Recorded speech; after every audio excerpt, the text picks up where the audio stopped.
വൈവിധ്യത്തെക്കുറിച്ച് പറയുന്നതിനിടെ Sam പിട്രോദ നടത്തിയ പരാമർശത്തിൽ വിവാദമടങ്ങും മുൻപാണ് മറ്റൊരു മുതിർന്ന നേതാവ് മണിശങ്കർ അയ്യർ കോൺഗ്രസിന് തലവേദനയുണ്ടാക്കുന്നത്. ആണവായുധം കൈവശമുള്ള പാകിസ്ഥാനെ ഇന്ത്യ മാനിക്കണമെന്നും സൈനിക ശക്തി പ്രകടിപ്പിക്കുന്നതിന് പകരം ചർച്ചയ്ക്ക് തയ്യാറാകണമെന്നുമാണ് മണിശങ്കർ അയ്യർ ഒരു അഭിമുഖത്തിൽ പറഞ്ഞത്.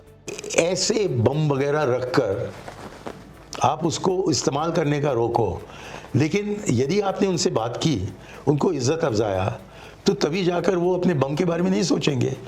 लेकिन आपको उनको ठुकरा दिया और बच्चे जैसे कुट्टी कहते रहे, तो कोई पागल वहां आ जाए, वो बम निकाल ले और फिर क्या होगा? പ്രസ്താവനയ്ക്കെതിരെ ബിജെപി രംഗത്തെത്തി.